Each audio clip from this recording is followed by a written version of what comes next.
What's up, everybody? This is episode 109 of Hoops Talk with Dave's Joint. Shout outs to everybody that's been supporting us thus far.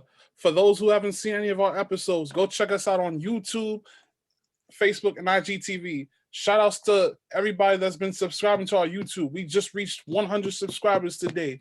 So definitely continue to support the wave and keep subscribing to our YouTube page. But before we start, shout outs to our sponsors, the Players Circle. This episode is sponsored by the Players Circle. I discovered the Players Circle in the App Store when trying to find a product to track athletes. The Players Circle is a social video platform where players can share their stats, highlights, and accomplishments. If you can hoop and you want to get discovered, then you should join the Players Circle. So if you have time, everybody, go check out the Players Circle in the App Store. Download some videos, take some pictures. You'll love it. It's dope. Shout out to the Players Circle. But without further ado, we have a very special guest tonight. He is a native of Queens, New York, and is the head coach of one of the Bronx's most prominent high school basketball programs in Wings Academy.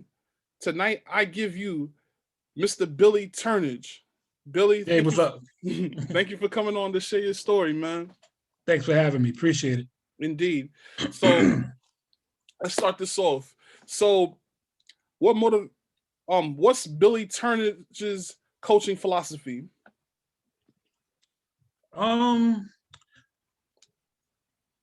Just to try to make my kids better. I try to make each and every individual player that steps foot in Wings Academy a better person, a better athlete, a better student, when they graduate. Well said, man. So when did basketball first begin for you? Playing or coaching wise? Playing. I started playing at 12 when my dad took me around the corner to St. Pascal CYO, the local parish in my neighborhood in Queens. Wow. St. Pascal's. A lot of people started out there. So one of our former guests, Jason Gilliam Alexander, he's a I guess you could say an alumnus of St. Pascal's Church. We all the are, CYO man. program. That parish supported so many kids in our community, man. Like I remember every Saturday and Sunday, man, we spent all day in the gym. Jay was one of the guys one of the many guys that I looked up to and would sit in the gym and watch and idolize growing up. Yeah, that's amazing. So, talk about, growing up in what part of Queens are you from and what was the basketball culture like in the borough coming up? I'm from St. Albans, Queens. Grew up on Farmers in 112. Went to Andrew Jackson, but growing up, man, we balled out, man. Like we were in St. Pascal's on Saturday and Sunday. Fourth Lori PAL, which was in the same building as St. Pascal's. We were there Monday through Friday, and all day once the weather broke, we were in Nakano Park all day long, man. And we just like so many people came through that park before me that it was just the talent was unmatched. Yeah, that's dope. So let's go back to St. Pascal's. Talk about what it was like playing CYO. Well, at that time, everybody played CYO, man. Like, I'm talking about like everybody. Like CYO was really big at the time. There used to be a lot of like Thanksgiving tournaments. There was a Christmas tournaments, holiday tournaments that were held at like Holy Cross and Christ the King and McClancy. I'm not sure. I haven't followed CYO in a while, so I'm not sure if they still do those type of things. But at that time, CYO was really big because we weren't really traveling like these kids were at that age, So everybody played CYO, and from CYO you would go to your local summer team, and if you were really talented, you played with one of the heavy hitters for travel ball. Indeed. So as a kid, what were some of your favorite tournaments coming up? Citywide League on Queens Boulevard, Mark Jackson League over in Astoria. What else, man? We played everywhere, bro. Like ISA, man, you got me thinking here. You're showing my age. we played. I was fortunate. I was, I had a coach, Bob Dawson, who I played locally with, First Reformed Church.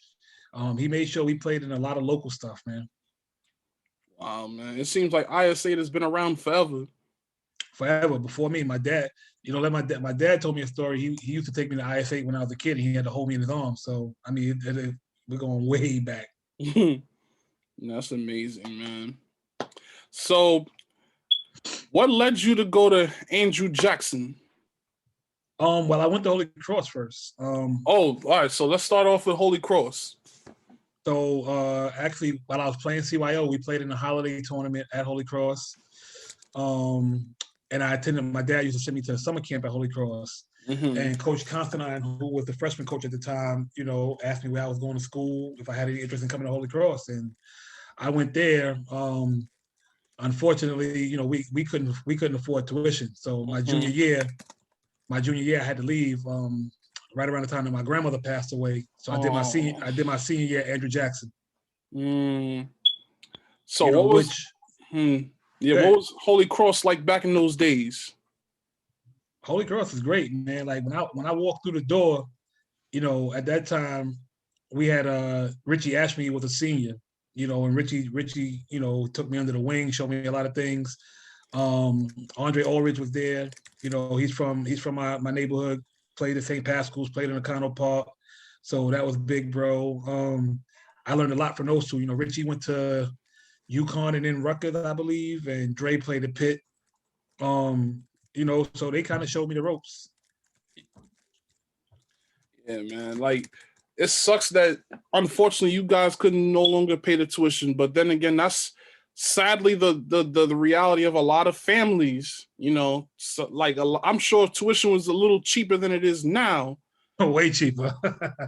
But then again, yeah, like some families just can't afford them, but they can't afford the high prices. But it's a much better alternative than the public school system. I mean, honestly, when I went to Jackson, a close friend of mine, Paul Ruddick, was actually trying to get me to transfer to Jackson my junior year. My dad tried to stick it out, but like I said, we couldn't make it.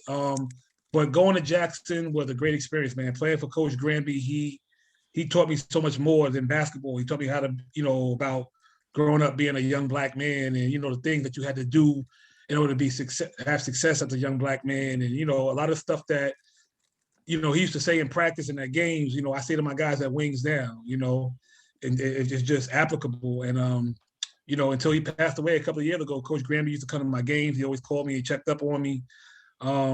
We would do the same. Paul Ruddick and I would go visit him when he got sick or whatever have you. Jackson was really a family. To this day, a lot of those guys I played with, Coach Granby and Coach Turner on here, but that was really like a brotherhood. Indeed. One more thing about Holy Cross. Did you play varsity there? I did as a junior. Okay. How was the competition in that time? And who were some of the heavy hitters that you played against? Oh man. I'd like to think my class, and everybody says this, of course, but I like to think my class was one of the strongest classes, class of 93. I mean, sheesh, in the Catholic League, you had Shandu, you had Selden Jefferson, Sherwin Anderson, Jamal Robinson, Charles Jones, Javon Moore, Tyler Brown, Damon Bonaparte. Like, man, it was loaded. And that's just guys that graduated with me. That's not talking about like the underclassmen. My first scrimmage game that I ever saw at the high school level was a scrimmage between Holy Cross and Talentine. And that's when Talentine had that's right. Had Red Autry and Brian Reese and those guys. So that had to be around your freshman year. That was my freshman year. Wow. Malloy had Jason Gilliams, Stevie Frazier. Kenny had graduated the year before. So, I mean, it was, the city was loaded, man. That, it wasn't a lot of kids leaving at that time. We were, you had one or two kids leaving, but due to academics or something like that. But mostly everybody was in that public or that Catholic league and grinding it out. Amazing. Now, when you switched over to Andrew Jackson, how was the PSAL Queens division looking like? it was different. You know, it was different. You know, there was a lot of players. Beach Channel was good. August Martin was good. We were good. We at that time Queens was broken up into like 3 divisions, so we weren't playing. We didn't play Springfield. We didn't play Cardozo, Hillcrest, Jamaica, and those guys. But you know, we always at that time it was a lot of media coverage. Like if you had a game, you jump up, and the next day you was buying all 3 newspapers: Daily News, Newsday, and the Post. You know, just to get the clippings and keep the press clippings and stuff like that, and to see who was doing what and where. Yeah, man, it's a shame that these newspapers ain't around no more. That's the sad part.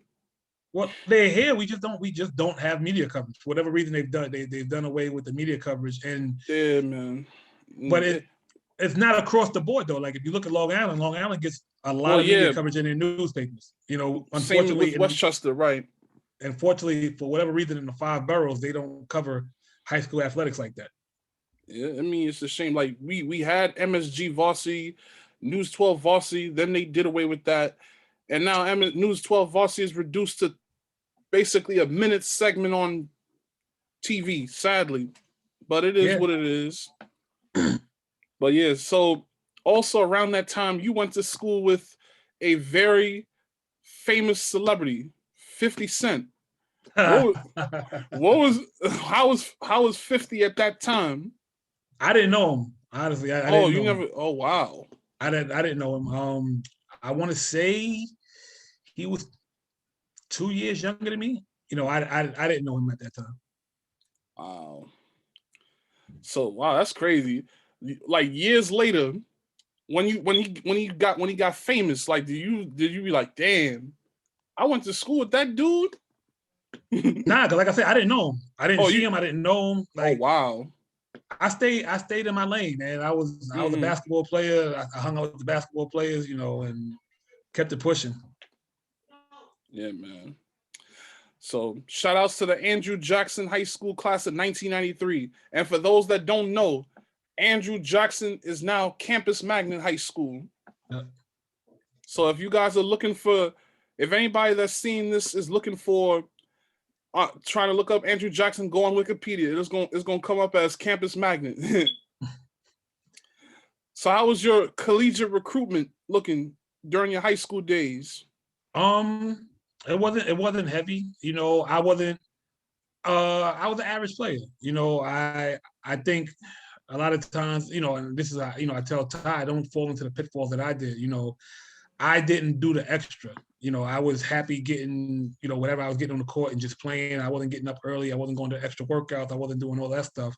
Fortunately for me, I had a solid senior year in Jackson. Coach Granby reached out to Coach Tomlin at Stony Brook, and I went on my visit and I committed to Stony Brook. Stony Brook, such a beautiful campus. Definitely. So at that time, you know, Stony Brook was Division III. Mm-hmm. Talk about about playing D3 basketball. You know what?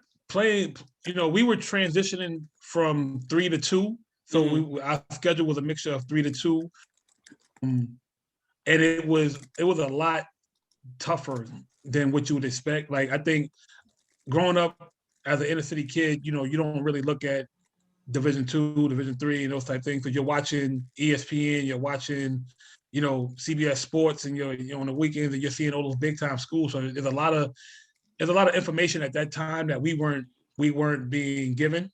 But it was an eye-opening experience. I was fortunate enough to go into Stony Brook, and I earned a starting spot as a freshman. I was in the backcourt with my boy Ronnie Duckett, who also is from my neighborhood, played at St. Pascal's, grew up on that side of town. I mean, it was a blast. So I think you probably saw the old thing that I put up from the other day. So during your freshman year, you got to play at Madison Square Garden, and you guys were like the opening act for St. John's versus Syracuse. Do you remember that day? I do. We actually played. We played after them. They played the game before us. Oh, okay. So they were the opening act for y'all. I don't know about all that. You know, at that time the garden was packed. You know, whatever capacity the garden is, it was packed. So It was cool because I want to say during warm-ups and probably for like the first 10 minutes of the half, of the first half, the arena was still packed. And that was my first time ever playing in that sort of environment with that many people watching. So that was cool. Amazing, man. So how long did you stay at Stony Brook for? 2 years. Okay. You said 3 years? Two. All right. What led you to leave Stony Brook? I was homesick. Even though I wasn't far. I was just like, and honestly, like it was I don't know, it was a combination of a couple of things. You know, when this is what kids don't understand. When you go to college and you're used to winning, and then the winning doesn't come easy. You know, we were 500, so we didn't experience any postseason life. You want to win, you know, and that was one of the things that led me to transferring. When I was leaving Stony Brook, I had really one option, Oklahoma City NAIA school, but I was not going out there. That wasn't happening. I was an inner city kid, so I came home and I went to. My dad knew Coach Ron St. John, who was the coach at York College at the time, and I went to York College, and we had a lot of success at York College. We were nationally ranked. We went to the NCAA tournament. We won Coach's first CUNY championship. You know, so that was cool. Nationally ranked. That's amazing. I mean, do you ever show any of your players the old newspaper clippings, if you have any of them? Man, them clippings is in the back of my garage somewhere. But you gotta show it to the general public. We all need to see them. I don't know about all that, but I actually, you know, I was playing Ty 1-on-1 last summer, and he started talking trash. Like, Daddy, you wasn't good. So I had to go in the crates and dig out and show him some stuff just to show him Daddy could play. Yo, that's amazing. That's dope, man. Shout outs to the York College graduating class of 1998. Nah, man. This York College is one of the best CUNY schools, I should say. So yeah, what other people don't know about you is that you also have a master's degree. Yes. Toro College, right? Correct. So yeah, shout outs to my man Corey Semper from Queens High School of Construction. So he told me in our interview that you two actually did your masters at the same time. Yeah, we were in Toro together. We actually started out in the DOE together. So when I graduated from York, Corey actually got me a job as a sub para at the school that he was at. So I was there for about a year and a half, because at that time it was hard, man. It was hard to find a job, a phys ed opening in the DOE. So you know what? I needed to make money. I had graduated college, so I went there. That's what's up, man. So when did the coaching aspect come up? When did that start? When I tore my ACL the last game of my senior year at York. So I was home. I wasn't doing anything, and Chuck Vance, who ran the local PAL center, he ran St. Pascal's. You know, he's the OG in our neighborhood. Mm-hmm. He was calling me like, Billy, you got to coach these kids. I have a group of good kids. They don't have a coach at the time for St. Pascal's. And I was like, nah, I don't want to coach. You know, I was still trying to play. I was a young kid. I was, you know, but he kept calling like, you know what? I couldn't play for the next 11 months, close to a year. So I said, you know what? I'll do it. And I fell in love with it. I had a great group of kids, man, which made life easy. And I really fell in love with the idea of helping kids, you know, get out of the hood and accomplish some of their dreams. That's a good start, man. So when did the Panthers come into the picture? So the Panthers used to practice at St. Pascal's. Oh, wow. Yeah, so that was one of the gyms that they would use. Chuck Vance was coaching with with them. Nate Cadigan was coaching with them. Those are guys that I knew. They introduced me to Gary Charles, and like I said, the group of kids that I started out was really talented. I had Dwayne Johnson and Victor Morris, John Forbes, who all went to Cardozo, they were seniors that year that Cardozo lost to Lincoln in the Garden. I forget which year that was. 2004. Yeah, that was Telfair senior year. They would have, you know, Dwayne and Victor were the main guys on that team. Anyway, so that group of kids, you know, when you have talent, you know, of course the heavy hitters are going to come. And Gary Charles, you know, watched us. He watched that team grow, and he asked me if I wanted to become a part of the Panthers, and I was with the Panthers for 9 to 10 years, I believe. Wow. So yeah, like name some of the guys that you coached with the Panthers that the general public would probably know. I mean, if you're a New York City guy, you know Dwayne Duke Johnson, you know Victor Morris, you know John Forbes, you know John Agar, Devon Brown, Danny Green was on my team, Tyson Johnson was on my team, Greg Washington, Antonio Pena, Kaheem Seawright, Alik Pauline. Like, I was fortunate. I had some really talented teams. Anybody that I'm missing, no disrespect. I'm getting a little bit older here, but I'm trying. I actually have a picture of on my wall over here. I'm trying to see how many kids I missed. Rakeem Vanterpool, Kevin Spann. The list goes on. Oh yeah, Kevin Spann. So he's one of the organizers of the battle. Yeah, that the event that they had at the Barclays Center. That makes a lot of sense. How he and Danny Green are tied in together. Wow. Well, they grew. They're both from North Babylon, so they're really close friends. That makes a lot of sense. Yeah, man. So, what made you decide to step away from AAU? So while I was with the Panthers, actually that 8th grade team also got me started in high school. So I had a kid named Devon Brown who was going to St. Mary's in Manhasset, and we were playing at ISA, and Coach Kloops came to see Devon play because we were at it was the playoffs, and we actually won the championship. So Coach Kloops, I believe, was at the semifinals and the championship game for sure. So I guess he was watching me. You know, he liked the passion, he liked the things that I was doing offensively and defensively, and he asked me if I had any thoughts on coaching in high school. And at that time, honestly, I've never heard of St. Mary's. I didn't know where it was. But I was like, you know what? I'm loving this coaching thing. Why not? And I was with Coach Kloops at St. Mary's for 9 years. So I was doing AAU and high school because at that time I was just a freshman coach. So it was easier for me to do both. I always knew if I was ever fortunate enough to get a head coaching varsity job somewhere that the AAU would have to stop because I would run my program year round. So when I got hired at Wings, I stopped coaching AAU. Okay. Well, that was good timing. So wait, so you coached at St. Mary's when Danny Green was in high school? Mm-hmm. Mm-hmm. Oh, so you were there when they were playing at those years at Fordham. I guess they played Xaverian in 2005. So Danny's senior year was my first year that I was at Holy Cross for 2 years before I got the job at Wings. So their senior year, I believe that was the year they did lose to Xaverian.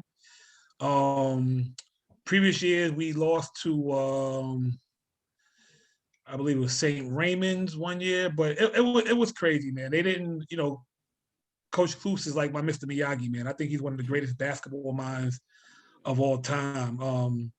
Him and, of course, Coach Granby. But, you know, it was really, they made things difficult for us at St. Mary's because we were winning, you know, winning easy. So they were making up rules like you tell me what you think it is. You know, it got to the point where St. Mary's, they wouldn't allow us to go to the City Catholic League, but we were the only AA representatives in the Nassau Suffolk League. If we won, we went to AA. Get this though, if we lost, we went home because they wouldn't let us go to A. Wow. So all you had to do was basically make the Nassau Suffolk championship game, and win or lose, you were going to the A playoffs, A state playoffs. That's crazy, man. Then you moved. You went on to Holy Cross for a certain amount of time. I was at Holy Cross for 2 years. at that time, Coach Gilvari, and it's crazy, Coach Gilvari was the JV coach at Holy Cross when I was there. So I coached with him for 2 years at the varsity level. That's when I first got there, it was Mike Johnson, Gordon McKenzie, Kevin Ogletree, Lawrence Jolicoeur. Those guys were varsity players. Freshmen at that time were Trinity Fields, Sylvan Landisberg, Blaze French, Eddie Toussaint. I'm missing a couple of kids, Tim Bonner. It was that freshman class was really good. As you can see, when they got to their senior year, they won the city championship, Catholic League. Yeah, man, that Holy Cross crew was pretty dope. So 2007 rolls around and Wings Academy suddenly becomes an open opportunity. What made you apply for that position as the head coach at Wings? So Mr. Cox was the principal at Wings at that time. His son Marcus had played for me with the Panthers. So I always used to tell Cox, like, if the job ever opened, give me a shot. Like, I harass him left and right. I see him in ISA every time I saw him. I was like, give me a shot. And at that time, Coach Bergeron, he had Wings rocking, man. Like, the year before I took over, that Wings was ranked like 15th in the country. They were undefeated. They were rolling. I want to say they lost by 1, I believe, to Grady in the semifinals that year before I took over. And then Coach Bergeron went from Wings to American Christian, I believe. Yeah. And the job opened up. I called Coach Cox. Coach Cox, Mr. Cox. I met with him. I met with Bingo. Interviewed with both of them, and then from there, a couple of weeks later, I was called and told that I had the job. Wow, that's amazing. Wait, Bingo was the AD then at Wings? No, no, he wasn't the AD, but Bingo was someone Mr. Cox trusted, and he even when Tony Bergeron left, Bingo stayed on staff. Okay. So when I interviewed for the job, I interviewed with Cox and I interviewed with Bingo. Wow. How did that interview go? Oh, it was smooth, man. Like, I'd known Cox for years. I had never met. I didn't know Bingo before that. So I met with Bing. It was cool. Nothing. I don't remember exact questions that were asked, but the interview went well. Yeah. So talk about the first group of players.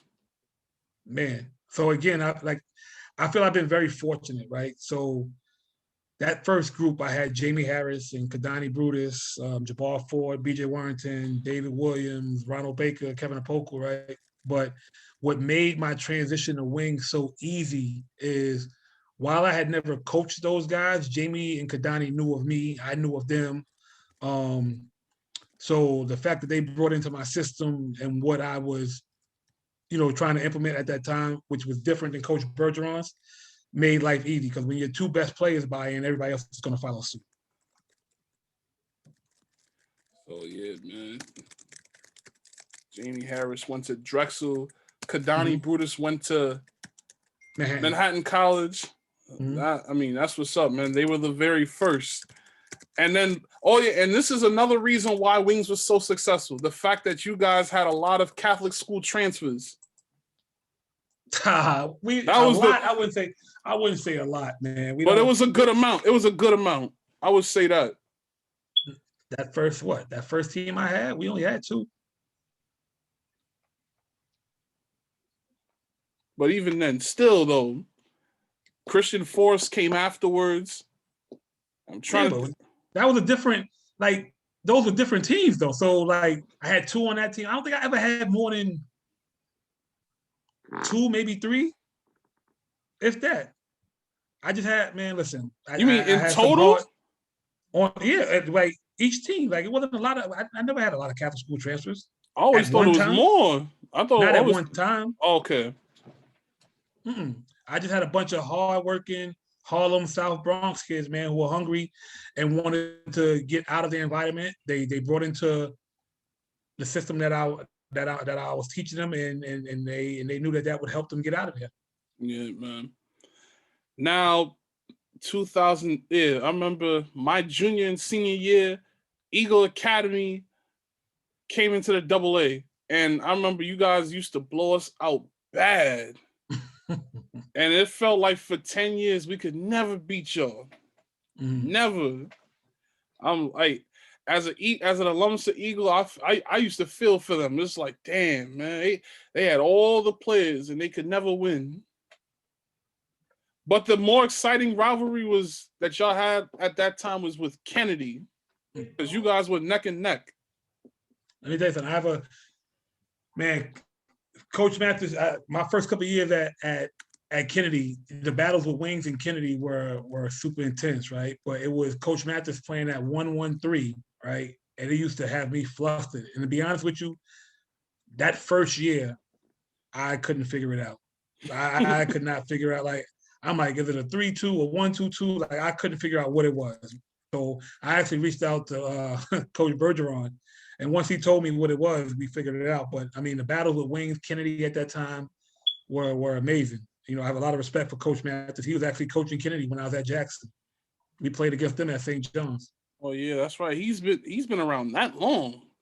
Coach Mathis, it's the OG, man. That's wild. He's been around that long. It's amazing. Yeah, talk a little bit about Jordan Aaron, because he was also another one of Wings' best. J.O., man, J.O. is different. You know, he was a kid, like, from the area, he lived up the block. I mean, literally up the block, like from Wings. He could throw a rock out his window and hit Wings. J.O.'s he's an assassin, man. He's just a bucket getter. Like, that's what he does.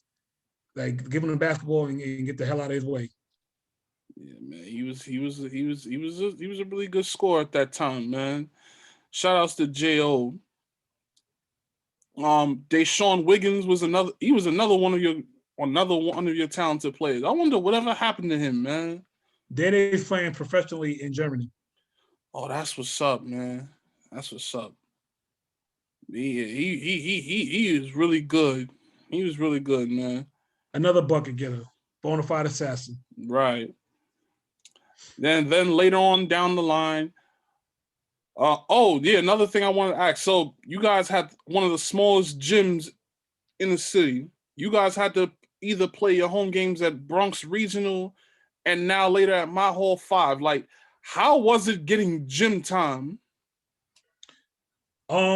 Difficult, man. Difficult. You know, so we have a gym at Wings, but it's not a gym you can play at. You know, it's just not a gym you can play at. So when I got there, we were playing our home games at Bronx Regional. I want to say for the first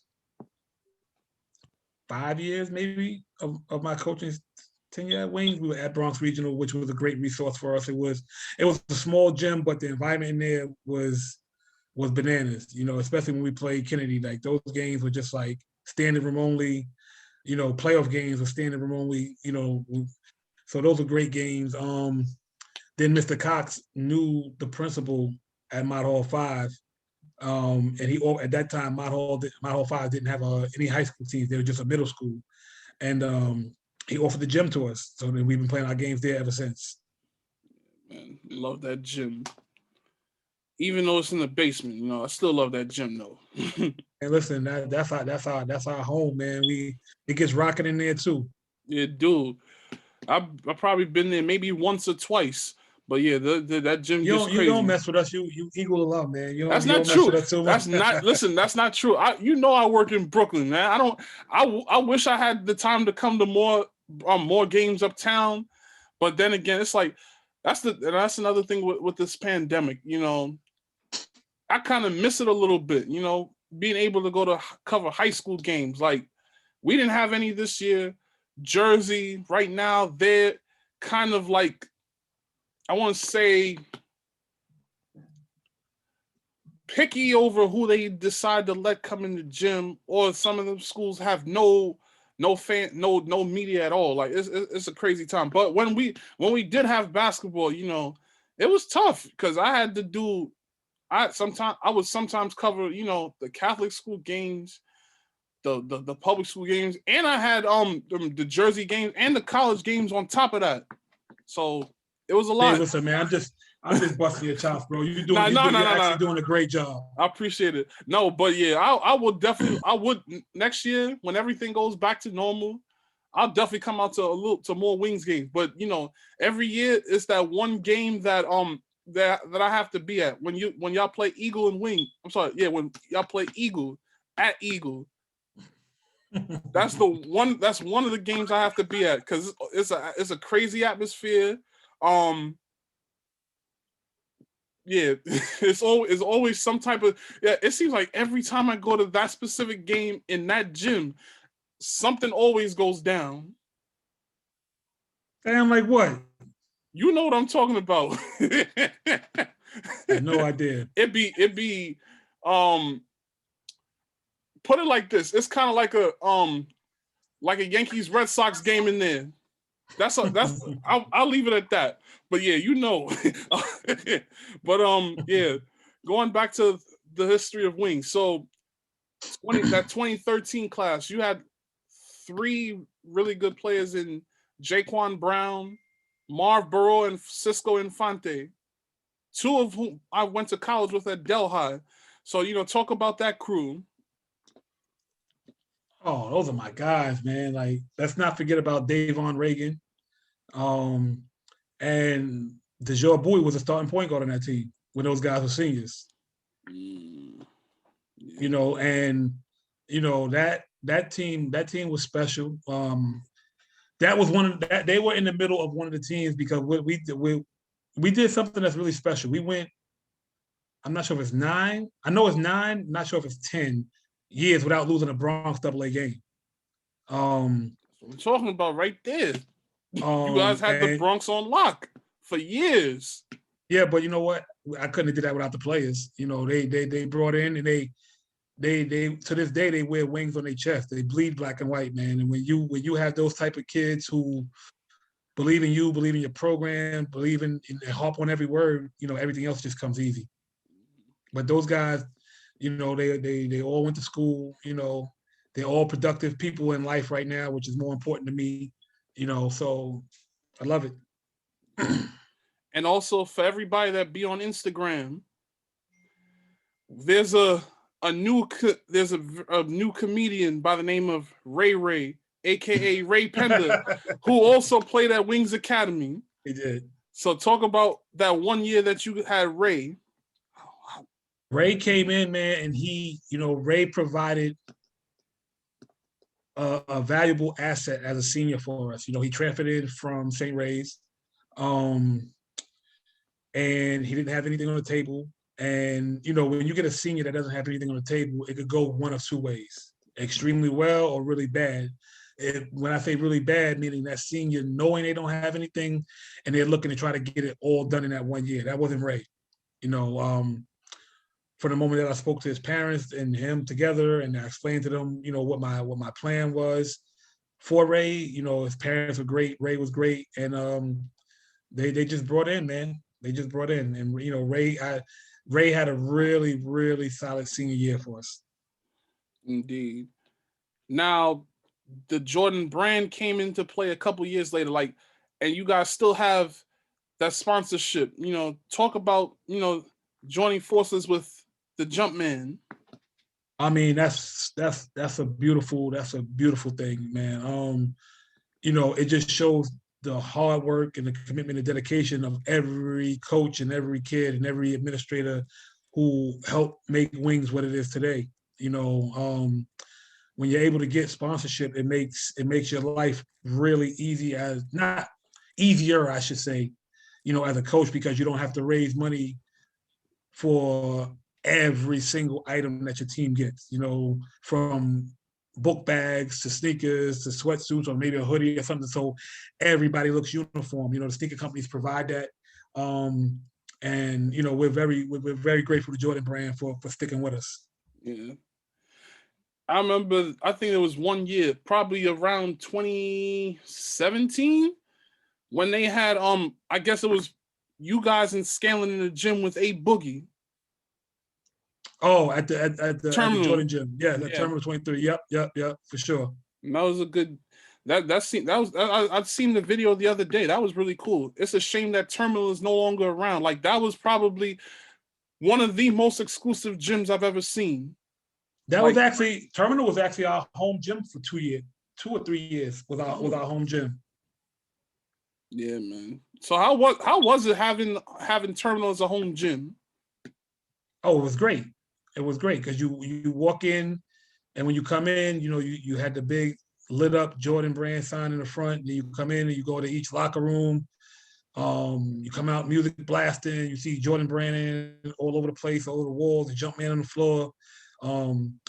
They allowed us to have spectators in there, which was cool. I didn't think we would be able to do that at first. So the atmosphere in there was rocking as always. Indeed. Now, 2015 comes along. You guys had a very spectacular season. Mm-hmm. Talk about that season. So, Desure sophomore year, when we lost in the Final Four to Jefferson, I believe that year. The kids were all in the locker room. The kids were crying. And I'll never forget it.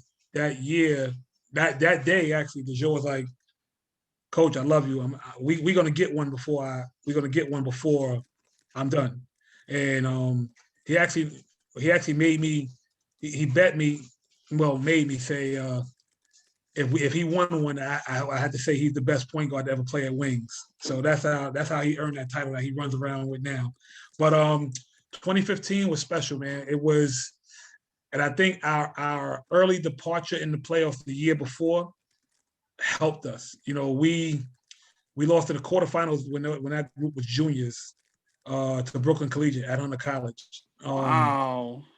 And that was a game the kids and myself, including my staff, we shouldn't have lost. But from that point on, those kids, man, they bust their butts. And the work that they put in over the summer, the work that they put in the preseason just translated to us hitting the ground running full steam. And honestly, like, not being cocky or arrogant, I knew we weren't going to lose. Like, I knew from day one that we weren't going to lose because I saw the focus in their eyes. I saw the determination. It didn't matter who we played, that focus and that determination was there. We played a team that was 0-12, or we played a team that was number one in the country. It didn't matter. They came out and they treated everybody the same way. Nah, man, that's what's up right there. Now, during that season, y'all had Jesse Govan, who also played at St. Mary's. Mm-hmm. Jamar Brown, mm-hmm. who spent time in Jersey before coming over. Mm-hmm. Jose Perez. Mm-hmm. I think Boobie was a part of that team. Boobie started on that team. He was a sophomore. Okay, yeah. Boubacar Kamasoko. Y'all had a really good team that year. Randy, and my guy Randy. Man, everybody overlooks Randy, man. Let me tell you something. Randy was the heart and soul of that team. I don't think people understand what Randy did for me, what he did for his teammates, what he did for the school. Like, Randy was a 4-year varsity player, and he just, from day one, his leadership skills, even as a freshman, were very evident. Yeah, man. Shout outs to that 2015 group. So talk about that game against Cardozo at the Garden. So it's funny. We played our only loss in New York that year was to Cardozo in the SNY championship game. And I took that game to heart because I blew that game for my team, and that's one thing about me. Like, I ask my players to own up. So as a coach, when you make a mistake, you're going to own up as well. I forgot that for a second, that we were playing on live television. So with the TV timeouts, they take away one timeout and they only give you 4 30s. So, but it got late in the game, and I'm still thinking, we had regular high school rules, 3 and 2. Mm-hmm. Not realizing that I had taken my last timeout. So Cardozo actually went on a run I want to say we were up 8, and Cardoza hit 3 straight threes, right? And I looked to Sal, and I was about to call a timeout. He's like, "We don't have any." So I didn't have any timeouts to break the momentum and try to settle my guys down. And we lost that game, which I think was a blessing in disguise for us because we were rolling. Like we were rolling. And you can see, I don't know who has that clip. I'm quite sure SNY has it, but you'll see on live television, you'll see me apologizing to my guys while we had to stand on the stage and watch Cardoza get their trophy, the SNY trophy. You see me apologizing to my guys, and the SNY guy comes and taps me on my shoulder like, "You're on live TV, turn around." But Yo, I was actually telling my guys that, if we would have played Cardoza again in the city championship, which we thought we probably would, that we would not lose that game. and that came true. Now talk about actually winning on the Garden Court. So it was special, right? Because for so many years we got in the Final Fours and we just didn't get over the hump. And honestly, I knew when we beat Jefferson that year in the Final Four, I knew we'd win the city title. Like there was no way we were going to go to Madison Square Garden after all these years of not getting there and not win. Yeah, man. And actually, that picture of you guys winning is in the book about Lloyd Daniels. So they actually did like a I want to say they did a pretty much a newer copy of the book that came out in 1990, a couple years ago. So they did a book, so they redid it? Yeah. Okay. And what happens is so one of the pictures from that particular game, from the championship game, is in that book. I didn't know that. Yeah.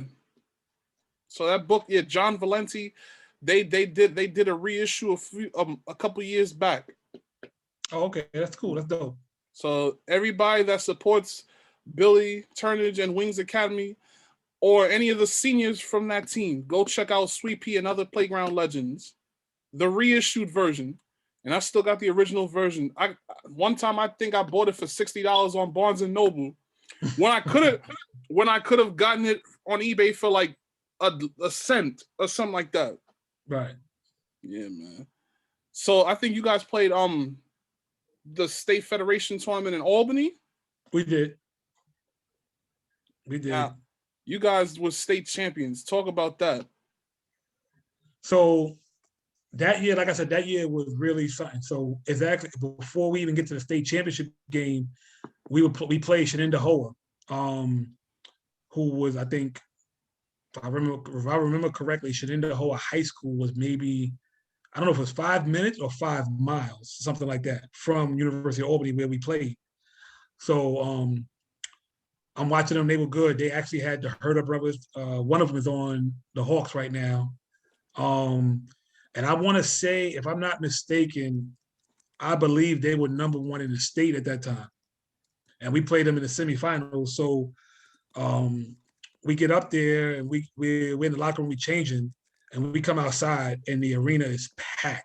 I mean, standing room only, nothing but Shenandoah fans, faces painted green and white, going crazy. And they had these 2 6'6" like football playing built kids, and part of my language, they beat the hell out of Jesse. But Desure, their sole focus was not allowing Jesse to get off. And Desure just went bananas that game. I want to say he probably had 25 of our 47. And we beat them. And then we moved on to the Federation Championship game versus Christ the King.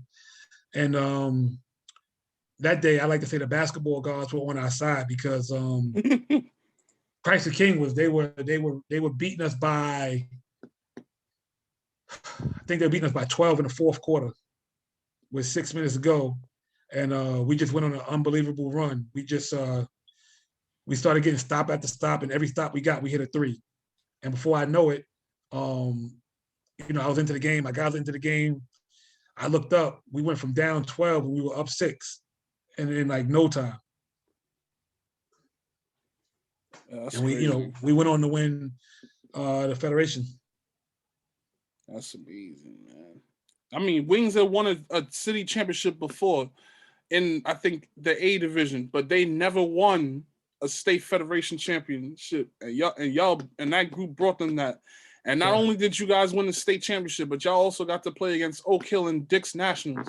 How was it playing on a stage like that and coaching against Steve Smith?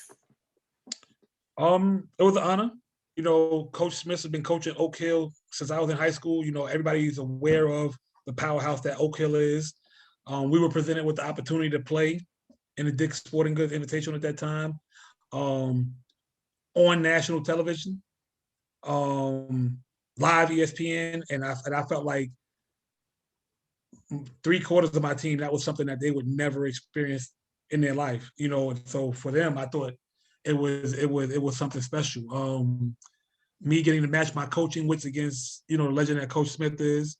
Me taking a local public school team, you know, who with a bunch of South Bronx and Harlem kids, and competing against, you know, the powerhouse that Oak Hill is with their pool that was, you know, basically they can draw from worldwide. And you know, we're not into moral victories, you know, but my guys went out there and they competed. You know, they jumped on us early, we cut the lead down, and it was competitive throughout. We just couldn't get over the hump. Man. So you guys, not only did you guys get to play in Dick's Nationals, but you guys finished number 15 in the nation in USA Today, which is big. And this is big for New York City public school. Like, I don't think any of the public schools have been ranked since then.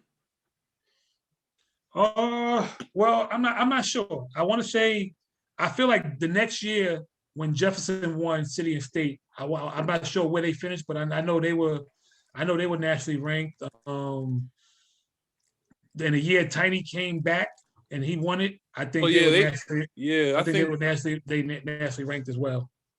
Yeah, probably. But you guys were. I'm not 15th. Sure. And then, you know, you got Smokers won 2 in a row, so I'm assuming at some point in time, South Shore was probably nationally ranked along the way somewhere too. So yeah, but nah, I think you guys might have been the highest ranked public school.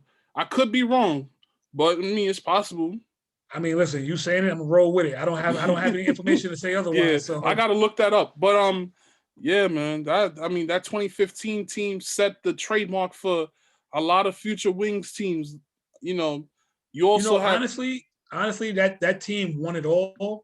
But man, it was so many talented teams and talented players before them that, you know, that didn't win it all. And, you know, by that 2015 team winning it all, seeing so many of my former players come back to the Garden to watch the game, and I just wanted them to know that they were a part of that, you know, because without them, the guys that came before them, there would be no Jordan Brand. You know, there wouldn't be that household name that Wings is. Man. Shout outs to, actually, you have 2 current players that's playing Division I right now. Jose Perez at Marquette and Will Martinez at Wagner College, who's actually in the NEC tournament. One of only 4 teams in this year's NEC tournament. Hopefully Wagner wins so they could go on to the big dance, you know. I just spoke to Jose the other day. He called me after they beat Carolina because he knows I'm a diehard Carolina fan. He was talking smack to me about beating my favorite school. So that was cool. Yeah, man. So let's talk about, you know, Wings Academy, the school. What's for a lot of kids that, you know, either may want to play at Wings or just a regular kid attending the school, you know, talk a little bit about the school.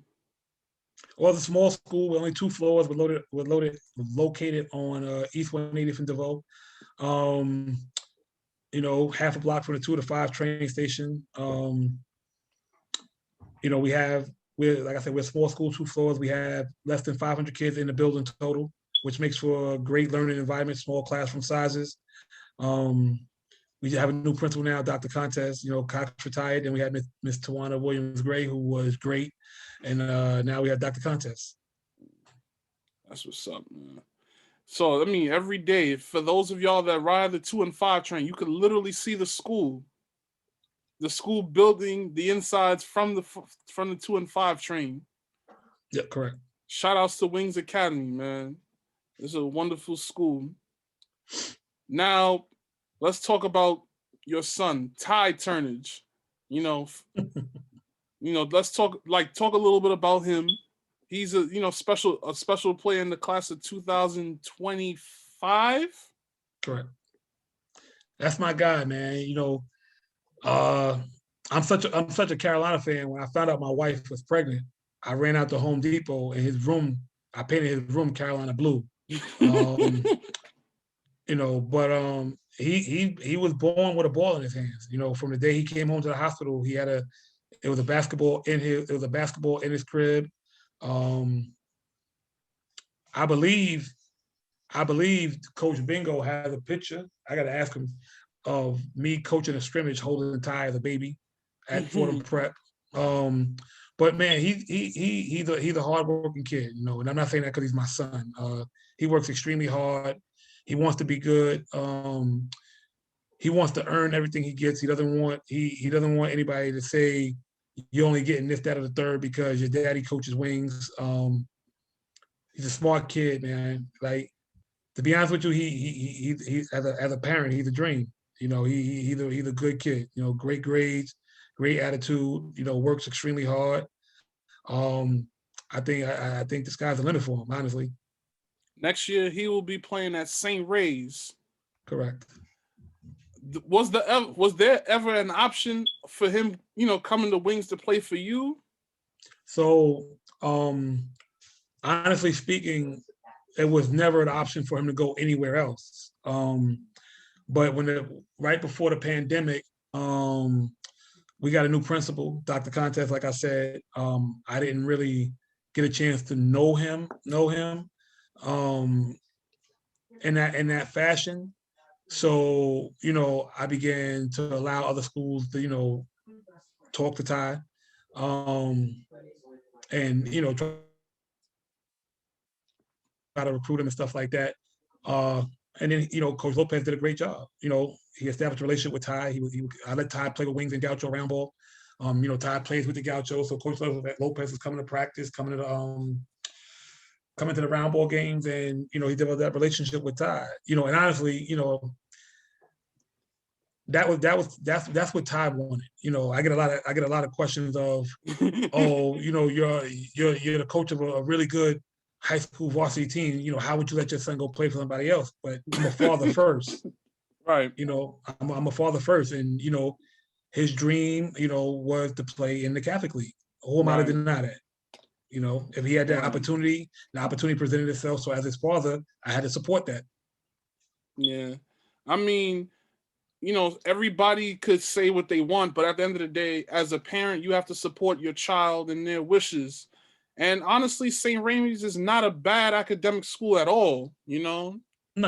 It's a great academic school.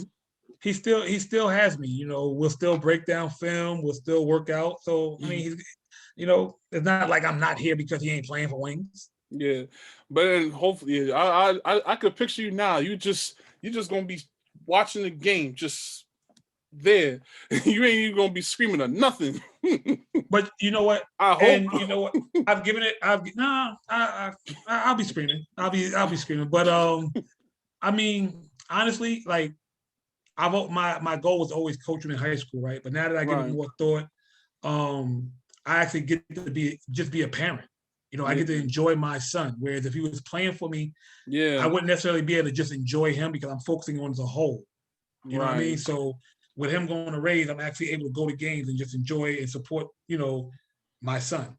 And honestly, that's less pressure on him because that could, like, sometimes kids playing for their parents, it could be a good thing, but it could also be a bad thing as well. Because, there's a lot of these kids, they feel a lot of pressure coming from playing for their fathers because they're not allowed to make mistakes. They get probably it's more pressure on them than the other kids. No, that's true. But you know what? I think the one advantage that I have with Ty in that situation is because he's always played basketball from day one. He's been in Wings practices his entire life. Mm-hmm.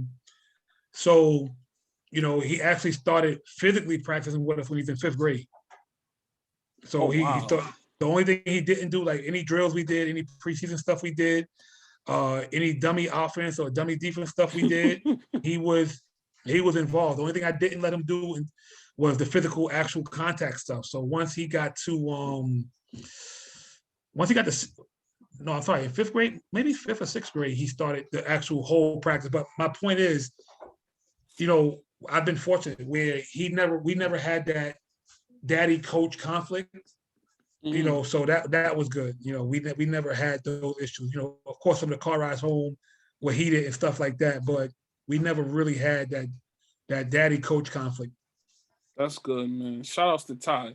And shout outs to Little London. Hopefully she gets into playing ball too. She wants no parts, bro. She wants no parts. She fooled me once. She won't get me again. One time I thought I had her, went out, brought some sneakers, got her some gear. Next thing I know, she was done. So what does London like to do? Cheerleading? No, Lundy likes to draw. She's into drawing. And she's an artist. Like okay. Yes. She likes to draw. She likes to swim. That's Lundy's thing. Shout outs to Little London Turnage. That little girl's gonna be special, man. Appreciate it. Thank you. Now, this is one of my let's talk about I'm sorry, before we get closer to the final question. So Ty also plays for the Gauchos. Correct. Talk about what it's been like for him playing for such a legendary program. Oh, it's been great, man. Ty's always been in productive coaching environments. That's the one thing I've always tried to keep him in. And he's been fortunate, right? So what more can you ask for your son growing up, right? Your daddy's a varsity coach at a successful program.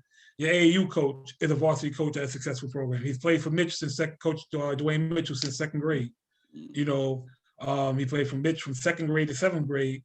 And now his head coach is Book, who was a high major coach at University of Arizona. Like, so the knowledge that's being instilled upon him and the things that he's being taught and asked to do have always been at a high level.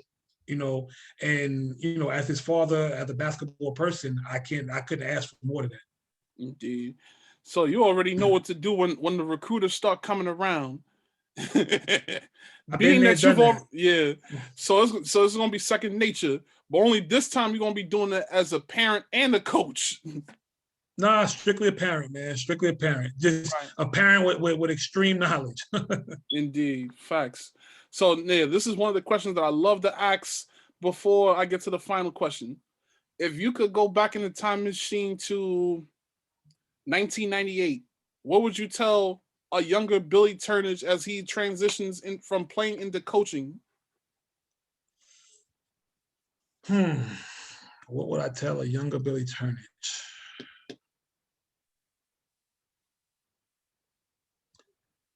I don't know, man. I don't know, because I feel like I pretty much measured my steps and did the things needed to have relative success as a coach. I took things that I learned as a player. I took things that I did that were done that I didn't like as a player. I was going to coaching clinics. I was reading books. To this day, I still do that stuff. And my goal has always been, even if I never won any sort of championship, my goal has never been to just get my guys to go to college. And see that there's more than the inner city and stuff like that. So, and I think we've been fortunate to the point where we've done that at a high rate. So that's a tough one. I don't know what I would tell a young Billy Turnage. That I got to think about that one. I might have to inbox you and let you know when I get the answer to it. Indeed. So, final question: what's next in the future for Billy Turnage and Wings Academy?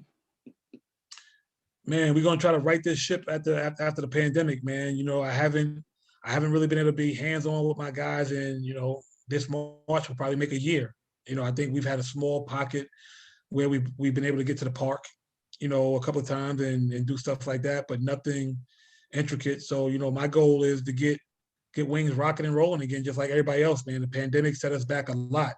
With the NCAA giving back these seniors another extra year and stuff like that, it's going to make our jobs as a high school coach a lot harder to get those kids, those looks and those opportunities at the collegiate level. And man, prep schools are really gonna benefit. Now you're gonna see maybe 2, 3, 4 different teams. I mean, the way it's going right now, speaking to a couple of, high major Division I coaches, recruiting's changed so much, man, with the transfer portal to, now, the junior colleges, the prep schools, and then you'll get to the high school kids. So, first and foremost, I tell all student athletes, make sure your academics in order, man, because when a college coach walks in and you're able to pass their transcript to them, and you have qualifying SAT score on that transcript, or your GPA is high, and they know that you're a kid that's going to qualify, that opens up many more opportunities than it would if you're a kid that's borderline, or they're looking at you have terrible grades. Yeah, man, most definitely.